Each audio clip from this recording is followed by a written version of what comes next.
Bueno, qué bueno. Bienvenidos nuevamente a la primera sesión del año de nuestra jornada de aprender más de la palabra. El año pasado fue de profecía. Este año pues también, claro, porque casi toda la Biblia es profecía, pero vamos a conocer también muchas cosas que Dios ha dejado en su palabra para nosotros. Ustedes, Saulo, la primera sesión del año. Dime, Anabel. qué bueno. Quería pues hacer como un comentario, ¿no? En el buen Sí. sentido de la palabra, de lo que estuvimos hablando el año pasado, de profecías, de todo, de cómo tenía que estar la iglesia despierta, de que deberíamos orar para que las iglesias empezaran a hablar en sus prédicas y en sus cultos acerca de los últimos tiempos, de cómo Así es. deberíamos prepararnos. Y de verdad que ayer quedé como algo sorprendida. Ayer predicó Henry Pavón, yo a veces escucho la prédica y fue impactante porque habló totalmente de todo lo que nosotros hemos estudiado y él decía que el Señor le había dicho que él tenía que hablar de los últimos tiempos de Daniel y de Apocalipsis. Sí, sí, sabes que yo vi la prédica de Henry y me pareció muy bueno que ya, Muy bueno. las iglesias estén comenzando a hablar del tema, ¿no? Pero lo bonito es que también ustedes han aprendido bastante y cuando ellos, así como tú dices, Anabel, cuando ellos Cuando salen, ellos hablan, yo ustedes me se pueden, identifiqué ya con lo que estudiamos y yo dije, así es, porque yo hasta le puse, yo puse como ahí todo el mundo puede escribir y yo dije, mm, gloria a Dios, cómo me alegra que la iglesia por fin esté sí, predicando acerca de los últimos tiempos. Así puse. claro, Qué porque bueno. esa es nuestra misión y no es por decir que somos escatológicos o algo así, ni mucho menos, No, pero sí es porque es que la Biblia dice que, acuérdense lo que vimos en Apocalipsis, que es el único libro que trae una bendición por leerla. O sea, bienaventurado el que sí. lee las profecías de este libro. Es Sí, y impresionante. él habló de eso, de que no dejar, o sea, que las profecías que están escritas son las profecías y uno no las debe ignorar. Exactamente, qué bueno. Bueno, ahí vamos porque yo creo que cuando el Daniel dice que en los últimos tiempos también aumentará el conocimiento, en otras versiones dice aumentará la ciencia, pero en la, digamos, versiones más originales dice aumentará el conocimiento, creo que también tiene que ver con el conocimiento de la palabra de Dios. Ajá. Y que sea un motivo para que este año comencemos con una palabra que nos va a dar ánimo y se las voy a leer, que es 2 Corintios 4 del 3 al 10. Dice que si nuestro evangelio es encubierto para los que se pierden, es encubierto, en los cuales el Dios de este mundo ha cegado la mente de los incrédulos para que no les resplandezca la luz del evangelio glorioso de Cristo, el cual es la imagen de Dios, porque no nos predicamos a nosotros mismos, sino a Cristo Jesús el Señor, y nosotros vuestros siervos por Jesús. Porque Dios que mandó resplandecer la luz de las tinieblas es el que ha resplandecido en nuestros corazones para dar la luz del conocimiento de la gloria de Dios en la faz de Jesucristo. Pero tenemos este tesoro en vasos de tierra para que la excelencia del poder sea de Dios y no de nosotros. Por todos lados somos atribulados, mas no estrechados, perplejos, mas no desesperados, perseguidos, mas no desamparados, abatidos, mas no destruidos, llevando siempre por todas partes en el cuerpo la muerte del Señor Jesús, para que también la vida de Jesús sea manifestada en nuestro cuerpo.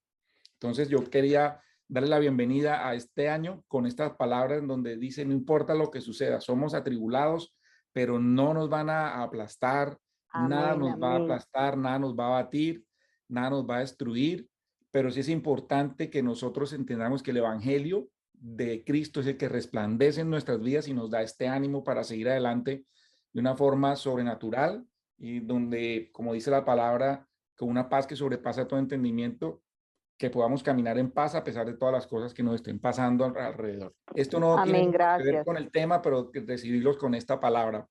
Eh, Recibo la palabra, amén, amén. La recibo y es precisamente lo que necesitaba escuchar ahorita para lo que le estaba contando. Entonces, Así muy es. bien. Sí. Qué bueno, esto Ujú. Dios lo tiene para cada uno de nosotros en la forma digamos, la palabra entra en nuestras vidas con cada situación particular. El tema de hoy va a ser los pactos de Dios. La palabra pacto en inglés es covenant. Un pacto es un acuerdo, es un contrato entre los hombres o entre los hombres y Dios. Normalmente un pacto tiene ciertas condiciones acordadas, que como lo vamos a ver en la Biblia, también tiene cláusulas y varias de ellas son promesas para nosotros o para quien está hecho el pacto. Conocer los pactos, los que vamos a conocer entre esta sesión y la siguiente, vamos a dividirlo en dos, nos va a ayudar como iglesia a saber qué es lo que debemos nosotros esperar de Dios, qué nos prometió Dios a nosotros la iglesia, pero también qué le prometió a Israel y a la humanidad. porque no necesariamente, aunque toda la Biblia está escrita y es útil para nosotros, no toda la Biblia aplica a nosotros. Hay cosas, como lo hemos visto desde el año pasado, aplican a Israel, otra a la iglesia y otra a los gentiles, o a veces se va combinando, pero casi siempre la distinción es entre Israel y la iglesia. Conocer los pactos también nos alivia de cargas que no son nuestras y nos ayuda a aclarar confusiones y vivir más calmadamente en la tierra. Nosotros, para poder entender los pactos como los vamos a entender en estas dos sesiones, es importante poner en práctica que tenemos que trazar bien la palabra para entender en qué tiempo fue escrita la palabra y a quién. Si nosotros creemos que estamos en un pacto que no es nuestro pacto, entonces vamos a desgastarnos, vamos a confundirnos y no vamos a tener una vida cristiana efectiva.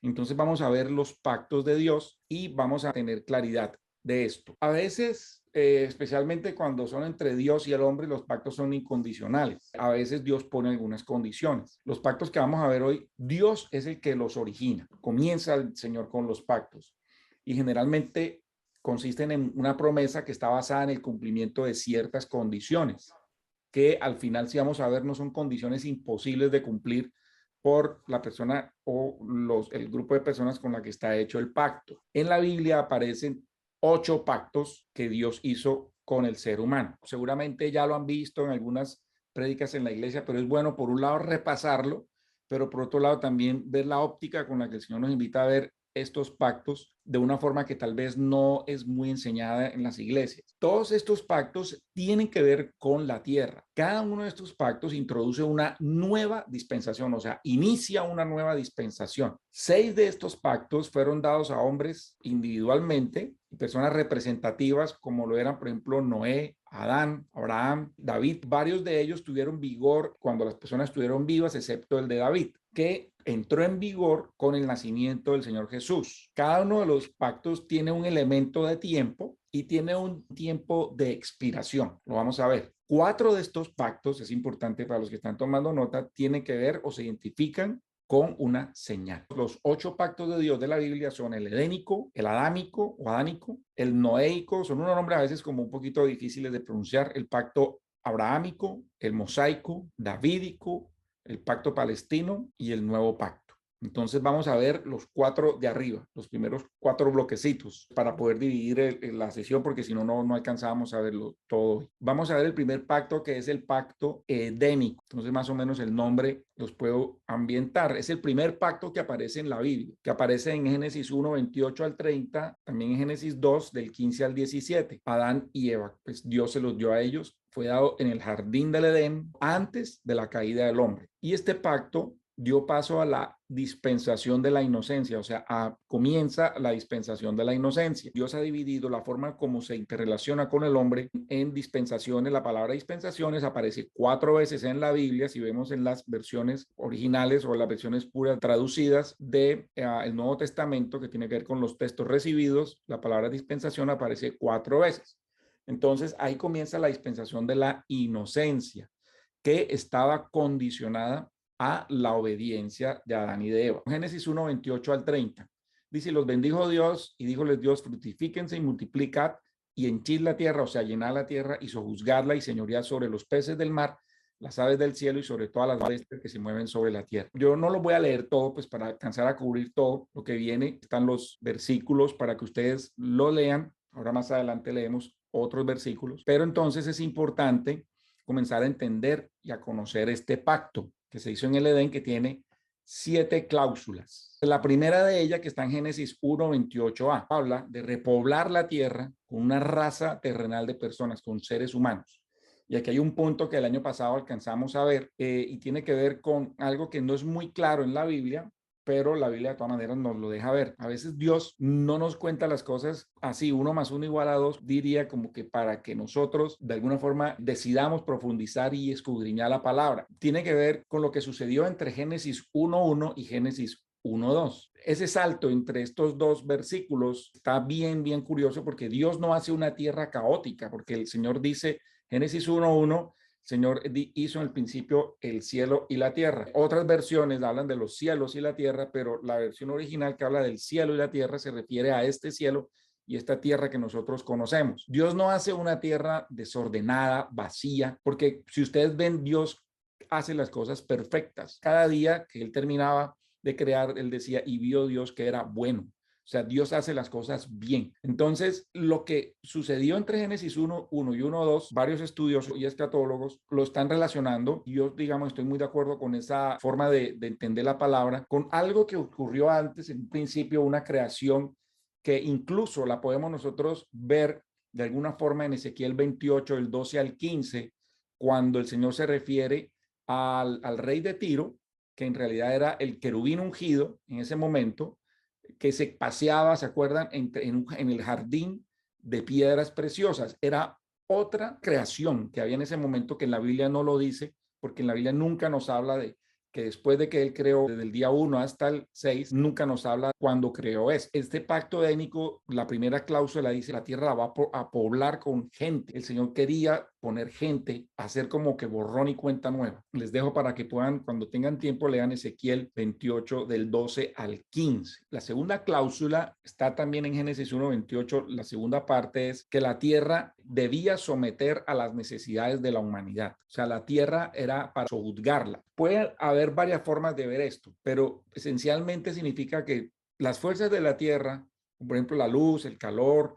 la electricidad, la gravedad, todo lo que está en lo que comprende el planeta Tierra era para que nosotros nos domináramos sobre esto, usarla los seres humanos para satisfacer nuestra necesidad. La Tierra se debía someter a nosotros. La tercera cláusula, Dios le dice al hombre que tiene que tener dominio sobre la creación animal, está en Génesis 1:28 también. No solamente las mascotas, los animales domésticos, sino también sobre todas las criaturas salvajes. Para que lo anoten, en Salmo 8, el 3 al 9, está cómo esto se veía. Cuando dice la Biblia que en el final de los tiempos el lobo pastará con la oveja, es porque en un principio esto era así. En un principio no había lo que se llama hoy en día animales salvajes. De hecho, hasta Adán tuvo el tiempo de ver a cada uno de ellos y ponerle su nombre. Era ese el plan de Dios en un comienzo con respecto a la creación animal. Luego, el punto 4, el Señor nos dice que de todo árbol del huerto podía comer. Era una dieta que le podíamos llamar dieta vegetal. No voy aquí a hacer ninguna apología al vegetarianismo, ni mucho menos,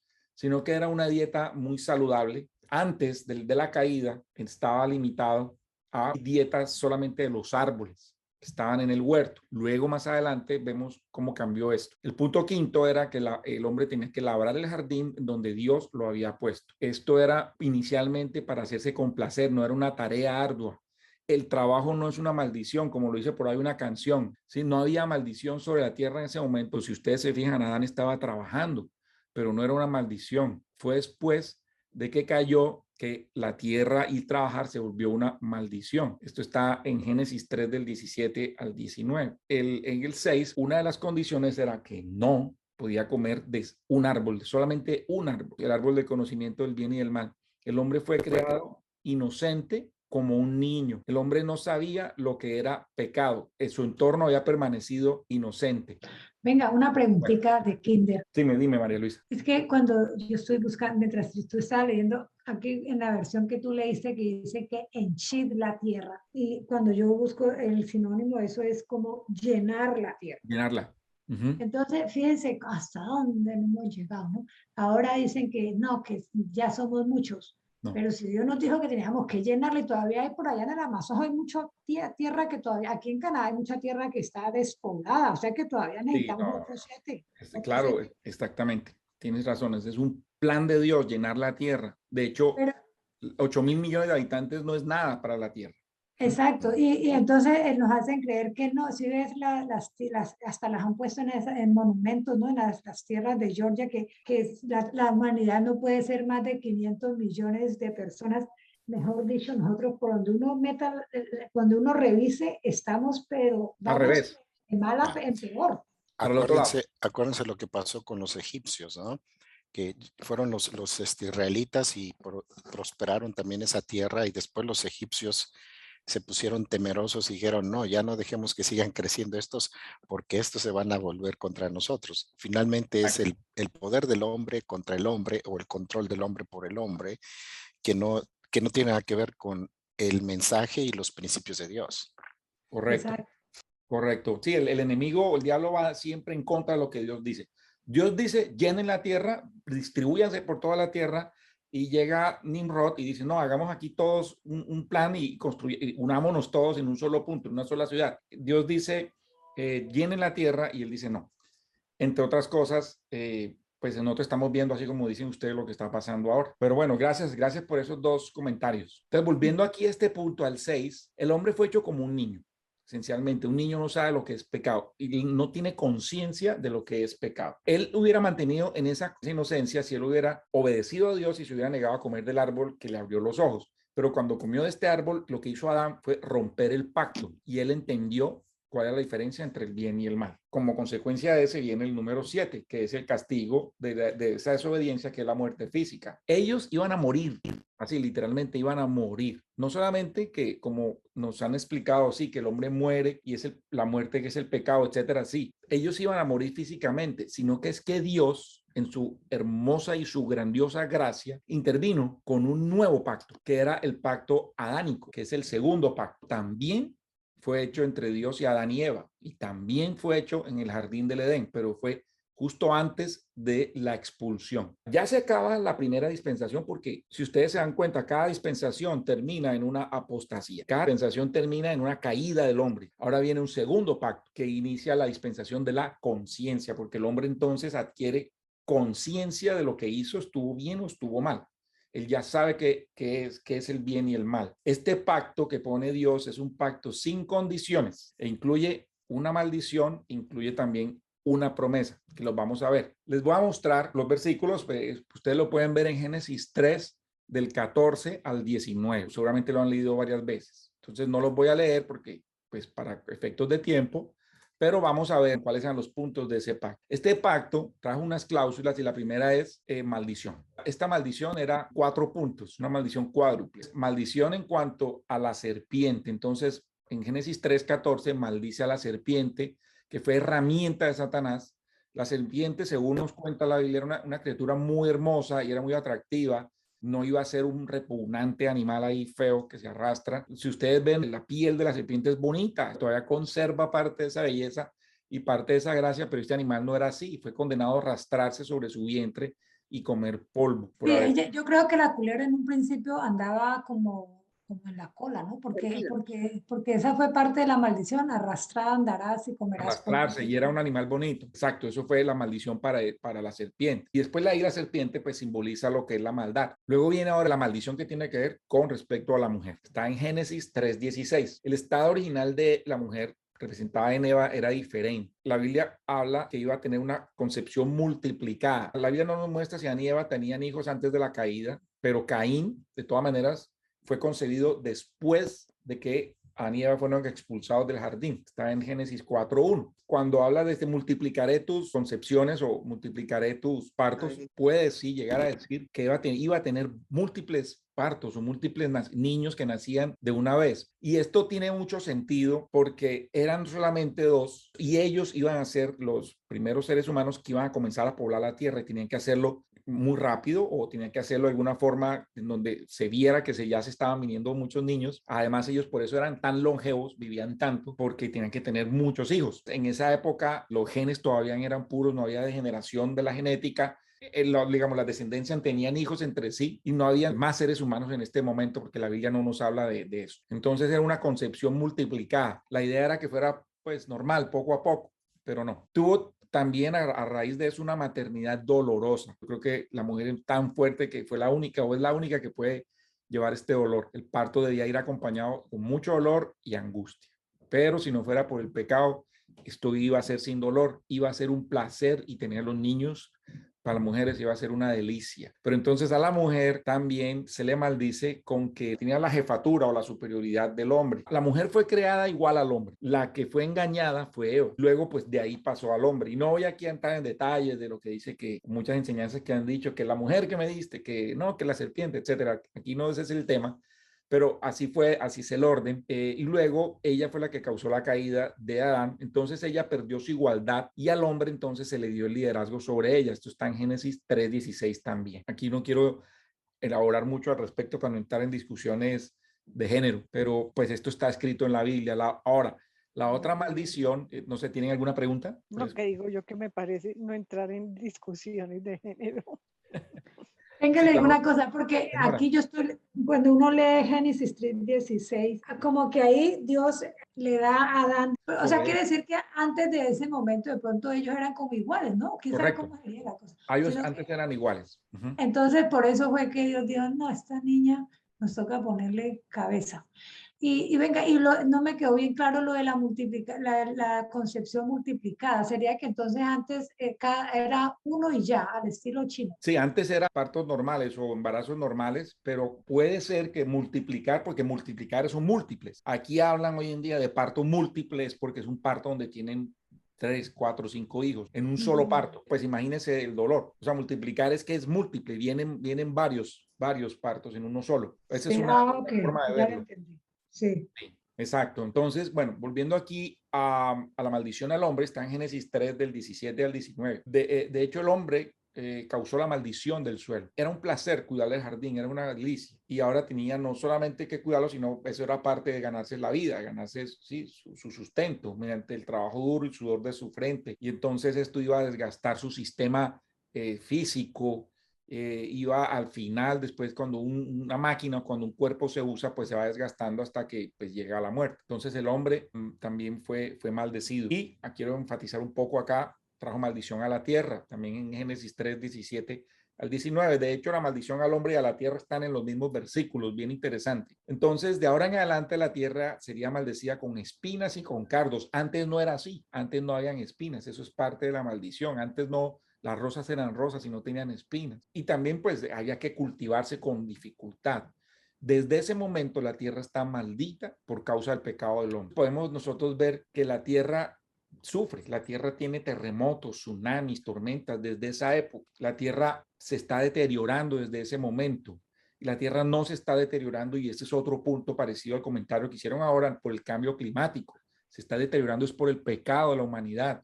Por eso a mí nunca me ha gustado, desde hace muchos años, nunca me ha gustado este tema del calentamiento global y el cambio climático. Como el hombre lo causó, el hombre lo resuelve. Nosotros aquí no tenemos nada que hacer con el clima para resolver el clima. Pero Sí, no dicen que lo de, perdón que interrumpa, Saulo, no dicen que todo eso, o sea, mi mamá es de las que dice que todo este cambio y todo esto que está viviendo el mundo es por la maldad del hombre, por el pecado del hombre, no por...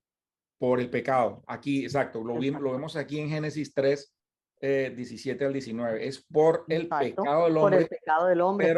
pero no es como lo están diciendo los ambientalistas, que es por la cantidad de dióxido de carbono que está echando el No, hombre en la nada que ver, atmósfera nada que ver, y nada por que las ver. fábricas y porque estamos tirando No, plásticos al mar y porque no, eso no se debe hacer porque nosotros tenemos que ser mayordomos y tenemos que administrar claro, bien lo que Dios nos dio. Pero no administrar, y no quiere, lo hemos hecho, no lo pero hemos no hecho. quiere decir que eso es lo que está causando los tsunamis, los terremotos. La prueba de eso también está en que Dios dice, no, si nosotros nos humillamos y pedimos perdón, entonces Dios sanará la tierra. Ahí está la respuesta que realmente es el pecado, porque si nos arrepentimos, Dios va a sanar la tierra. No Claro, dice, y si usted deja de comer esto, entonces la tierra se va a no. sanar. No dice eso, dice arrepiéntese y yo la sano. ¿En cuál es que está, mami? ¿En cuál la encontró usted? Segunda de Crónicas 7:14. Exacto, segunda Crónica 7 y 14, cierto. Ujú. Exacto, entonces es muy importante aquí que tengamos en cuenta esto porque esto ha engañado a cristianos y a no cristianos. Que yo Nosotros nunca le he comido no. nos sentimos nosotros con el poder para curar la tierra a la, digamos, a la fuerza o por nuestras propias obras. Pero en ningún momento, como dice María Luisa, hay un llamado a orar, a pedirle perdón a Dios o confesar los pecados para que el Señor sane la tierra. No. Entonces, nuevamente es las obras, hacer cosas por obras para lograr algo. Y no Es está el orgullo del hombre, ¿no? exacto. Y en ningún versículo de la Biblia dice que tenemos que cuidar la tierra porque ésta se está dañando a causa de la acción irresponsable del hombre con el dióxido de carbono y por la naturaleza. En ninguna parte de la Biblia. Pero la Biblia sí habla que la maldición del pecado trae consecuencias sobre los fenómenos meteorológicos, hasta el punto de que si nosotros leemos, pues como leímos y estudiamos el Apocalipsis, los terremotos, tsunamis, inundaciones, meteoros, son o artefactos galácticos, cósmicos que están volando por todos lados. ¿Qué tiene que ver que nosotros botemos una botella de plástico en el océano con un meteoro que va a caer? El efecto sobre eso es absolutamente nulo, pero sí se ve que van a caer meteoros, van a haber tormentas. Y todo esto se va a ir incrementando a medida que nos aproximamos al fin de esta era que estamos viviendo hoy en día. La tierra fue maldecida por el pecado del hombre. Bueno, muy interesante sus comentarios. Este pacto adánico trae una promesa muy bonita, y es la primera profecía mesiánica que hay en la Biblia, que la simiente de la mujer, como lo estudiamos, pues la simiente, que es básicamente la semilla, la pone el hombre. Como la mujer no puede poner una simiente, la simiente de la mujer es Cristo. Heriría la cabeza de la serpiente, mientras la simiente de la serpiente heriría el calcañar de Cristo, o sea, el talón. Entonces aquí está la promesa de que Cristo redimiría al mundo del poder de Satanás y restauraría, y va a restaurar la raza humana y la tierra a su condición antes de la caída. Este pacto adánico todavía está en vigencia. Tiene que ver con que Jesús va a venir y va a hacer un trabajo al final, y va a terminar el trabajo y se lo va a entregar al Señor, como leímos en la Biblia. Este pacto va hasta que la tierra sea renovada por el fuego. Entonces esto va hasta el final de los tiempos. Este pacto todavía está en vigencia. Cristo hizo la primera parte, o una parte ahora, de redimir al ser humano, redimir nuestra alma, pero acuérdense que Él va a venir y va a redimir nuestro cuerpo. Luego vamos a entrar al milenio, luego vamos a entrar al periodo de renovación de la tierra por fuego, y ahí ya pues este pacto termina. El tercer pacto que vamos a ver es el pacto noéico. A veces es un poquito difícil de pronunciar, pero es el pacto que se hizo con Noé. Con el pacto anterior de la inocencia, luego viene el pacto de la conciencia. Pues resulta que el hombre siguió viviendo, siguió, como leímos, poblando la tierra, pero el hombre demostró que esa responsabilidad le quedó grande. Entonces fracasó la dispensación de la conciencia, porque el hombre cayó en un pecado extremo, además de que la tierra fue contaminada también con el pecado de los hijos de Dios, o sea, de los ángeles que decidieron dejar su primer estado y bajaron y tuvieron relaciones con las hijas de los hombres. Entonces la tierra está en un caos, en una maldad impresionante, en un pecado horrible, que Dios tenía que enviar un diluvio para destruir esta raza pecaminosa, destruir en el sentido de lavar, de hacer un lavado nuevamente. Nuevamente la tierra iba a pasar por agua, porque acuérdense que Génesis 1:2 habla de que luego de que Dios había hecho la tierra y el cielo, la tierra estaba llena de agua. Nuevamente no sabemos cuántas veces la tierra ha estado llena de agua, pero parece que esta es la segunda. Por lo menos hay dos. Entonces la tierra fue llena de agua, solamente fueron salvos Noé y su familia. Entonces, después de que pasó el diluvio, Noé, ¿qué hizo? Ofreció un sacrificio que agradó muchísimo a Dios. Entonces Dios, agradado por ese sacrificio, hizo un pacto incondicional con Noé, y ahí comienza la dispensación del gobierno humano. Y este pacto tiene que ver, o las condiciones de este pacto tienen que ver con la sangre. Este pacto ustedes lo van a ver en Génesis 6:18. Vamos a leer solamente esta página porque tiene varias. Entonces, María Luisa, ¿tú quieres leer el 18, por favor? Sí, dice: mas estableceré mi pacto contigo, y vendrás en el arca tú y tus hijos y tu esposa y las esposas de tus hijos contigo. Génesis 6:18. Perfecto. Sí, muy bien. José, ¿tú estás por ahí? Sí, acá estoy. José, ¿tú puedes hacer el favor de leer Génesis 8:20-22, que está ahí en la pantalla? Claro, cómo no. Y edificó Noé un altar al Señor, y tomó de todo animal limpio y de toda ave limpia, y ofreció ofrendas quemadas en el altar. Y percibió el Señor olor de suavidad, y dijo el Señor en su corazón: no tomaré más a mal decir a la tierra por causa del hombre, porque la imaginación del corazón del hombre es mala desde su juventud, ni volveré más a herir todo vientre como he hecho. Todavía serán todos los tiempos de la tierra, la sementera y la siega, y el frío y el calor, verano e invierno, y día y noche no cesarán. Génesis 8 del 20 al 22. Perfecto, muchas gracias. Muchas gracias a los dos. Luego sigue más adelante Génesis 9 del 1 al 17. Ustedes pues van a ver todas las condiciones de este pacto, pero interesante, en Génesis 9:15 dice que se va a acordar del pacto del Señor y de toda alma viviente, de toda carne, cuando veía pues que el agua ya había cubierto todo, y dice: no serán más las aguas por diluvio para destruir toda carne. Entonces el Señor prometió que no iba a volver a mandar un diluvio. Perdón, Entonces, una pregunta. señora. Como sabemos que hubo un diluvio y que los únicos que quedaron vivos fueron Adán y Eva, la familia y todos los Noé. animales que entraron No, al arca. Noé y su familia. Sí. Sí, y todos los que entraron al arca, los animales. Pero entonces quiere decir que las aguas estaban envenenadas y también murieron los peces, porque ¿cómo hacemos ahí? No. Toda la que era la vegetación y animales, todo lo que se arrastraba, todo lo que caminaba, pero aunque creo que sí hubo mucha fauna marina que murió, porque debajo se abrieron las compuertas de la tierra, quiere decir que había movimientos telúricos, salió magma, o sea, salió lava de la tierra, ahí fue donde se movieron las placas tectónicas y eso era una cosa impresionante y eso mata a animales, pero digamos, no toda la fauna marina murió, es la terrestre, lo que se movía sobre la tierra. Y seguramente Ok, murieron animales por efectos de lo que sucedió en el fondo del mar y sí. allá abajo, en las profundidades. Pero buena pregunta. De hecho, es Ok, muy muchas interesante uno gracias. ver cómo en zonas que no hay mar hoy en día hay fósiles marinos. Sí, como en Villa de Leyva. En Villa de Leyva, en un sitio donde no existe mar, y en Albuquerque, en los Estados Unidos, también en El pleno... Sahara era agua también. Todas las culturas reconocen que hubo un diluvio en todo el planeta. Muy bien, gracias, María Luisa. Entonces miremos las cláusulas del pacto. Son 6 cláusulas. Primero, que Dios no maldecería más la tierra ni destruiría todo lo viviente, y que iban a seguir las estaciones, el día, la noche, etcétera, como estamos viéndolo ahora. Bueno, aquí muy importante el punto 1. Dios no maldeciría más la tierra. Dios nunca volvió a maldecir la tierra. Quien ha maldecido la tierra es el ser humano, porque Dios ama la tierra. Dios tiene planes eternos con la tierra, de hecho. El segundo punto: Noé y su descendencia debían ser fructíferos y multiplicarse y llenar la tierra, igual que se lo dijo a Adán y a Eva. Génesis 9, 1 y 7. También que los hombres deberían tener dominio sobre la creación de animales. Se repite lo que Dios le dijo a Adán. Está ahora en Génesis 9:2. Pero a partir de ahora no estaría restringido a una dieta de solo vegetales, sino que también pueda comer carne. Génesis 9, del 3 al 4, siempre y cuando le quitara la sangre. Entonces ya comienza aquí, aparece la sangre. La Biblia dice que en la sangre está la vida. Y luego el punto 5. Se establece la ley de la pena capital en Génesis 9:6. Interesante que Dios nunca quitó esta pena, nunca ha sido cancelado, aunque sí la forma de cómo se implementa esta pena. Y esto lo pueden ver en Números 35, del 1 al 34, cuando Dios puso en la ley lo referente a las ciudades de refugio. No eliminó completamente la pena, las personas tenían que estar en las ciudades de refugio. No vamos a hablar ahora de esto, pero los invito a que lean Números 35, del 1 al 34. Y el sexto punto es que la tierra nunca más sería destruida por las aguas de un diluvio.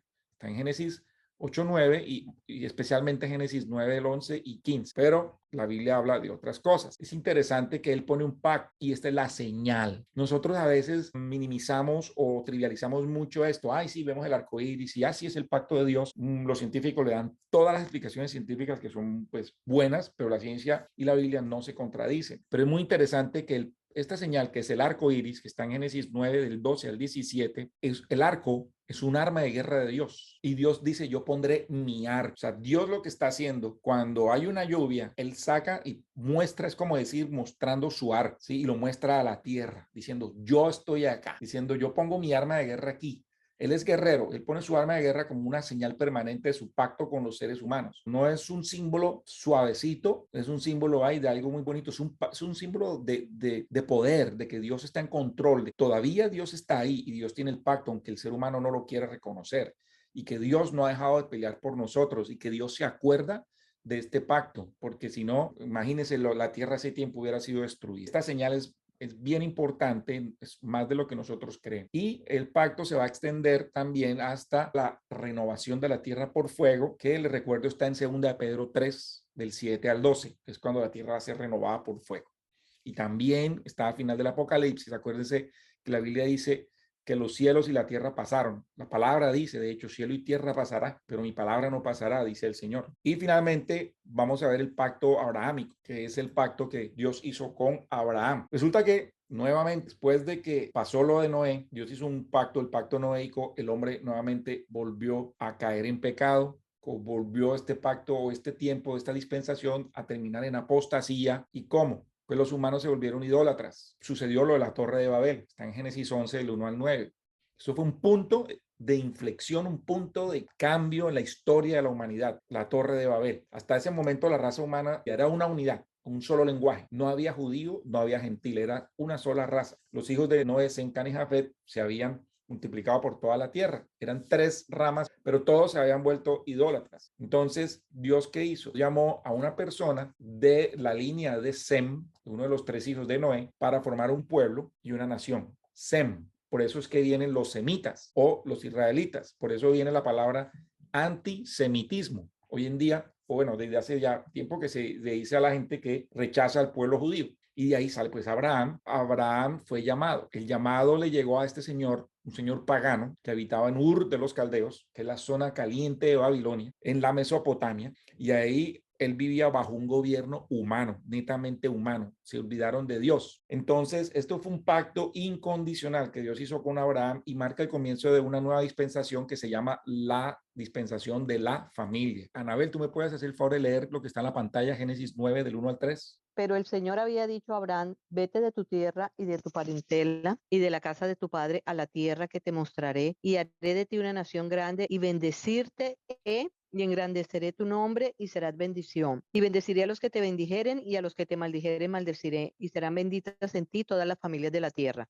Génesis 9, 1 al 3. Muchas gracias, Anabel. Excelente. Entonces, veamos estas 7 cláusulas de este pacto. Tenía 7 promesas, esencialmente. Primero, haré de ti una nación grande. Esto se cumpliría o se debe cumplir de 2 formas. Primero, una posteridad natural, física, me refiero, como el polvo de la tierra, dice. Y esto se cumplió, se ha cumplido a través de Isaac y a través de Ismael, no solamente Isaac, sino de Ismael, porque también de las 12 tribus árabes viene aquí esta promesa a Abraham. Esto está en Génesis 17:20, pero también una posteridad, o sea, posteridad quiere decir que se perpetúa hacia adelante, espiritual. Dice como las estrellas del cielo. Pero miremos aquí algo muy bonito que está en Gálatas 3, 6 al 9. Efraín, tú estás por ahí para que puedas leer, por favor. Así como Abraham creyó a Dios y le fue imputado a justicia, sabed pues que los que son de la fe, los tales son hijos de Abraham. Y viendo antes la escritura que Dios por la fe había de justificar a los gentiles, predicó antes del evangelio a Abraham, diciendo, todas las naciones serán bendecidas en ti. Así pues, los que son de la fe son benditos con el fiel Abraham. Gálatas 3, 6, 9. Muchas gracias. Mami, ¿usted está por ahí, mamá? Acá estoy. Me pase por favor y lea lo que dice aquí en Gálatas 3:29. Y si vosotros sois de Cristo, entonces la simiente de Abraham sois y herederos según la promesa. Magnífico. Gracias, mami. Este punto del pacto es relevante a la iglesia. Somos aquellos gentiles, ya no somos gentiles, somos iglesia, pues, pero venimos de gentiles que hemos aceptado la obra de Jesucristo. Y esto es algo que a los israelitas no les gusta mucho. Yo conozco a algunos israelitas y yo les digo esto, me pueden llegar a regañar. Nosotros, por fe, los que somos de Cristo, también somos hijos de Abraham. Acá es donde el Señor nos injertó, nos metió en su pueblo. Increíble, nosotros somos beneficiados de este pacto que hizo Abraham con Dios. Nosotros somos llamados también por la fe en Jesucristo, somos hijos de Abraham. El segundo punto es que te bendeciré. Entonces Dios bendijo a Abraham con riquezas, con rebaños, con manadas, con tierras. Pueden ver los versículos en la pantalla. Génesis 13, 14 a 18, etcétera.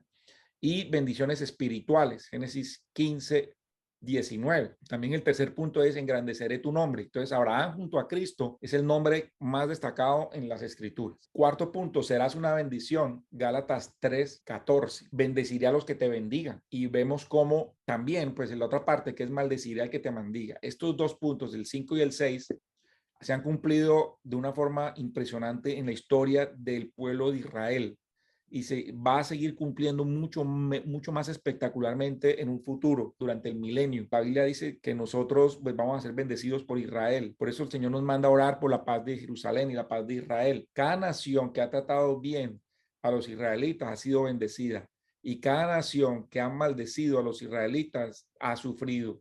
Por eso Estados Unidos ha sido en los últimos 2 siglos o más, ha sido una nación muy bendecida, porque Estados Unidos ha bendecido a Israel. Pues para poner un ejemplo, pues las cosas han cambiado mucho últimamente. También en la Biblia dice, cuando Jesús hace el juicio a las naciones, pone las ovejas al lado derecho y las cabras al lado izquierdo, porque las ovejas fueron las que socorrieron, como dice Jesús, cuando me viste enfermo, me visitaste, cuando me viste hambriento me diste de comer, etcétera. Se refiere específicamente a la nación de Israel y a las cabras las pone a la izquierda. Luego dice el punto 7, en ti serán benditas todas las familias de la tierra. Deuteronomio 28, del 8 al 14, en Isaías 60, del 3 al 5, etcétera. Vemos cómo esto se ha cumplido específicamente en Cristo de manera espiritual, porque fue por Jesús que vino de aquí de Abraham, vino pues el Salvador, pero también se va a cumplir en el milenio, cuando las naciones gentiles van a ser bendecidas a través de Israel, como le dije en los versículos que acabo de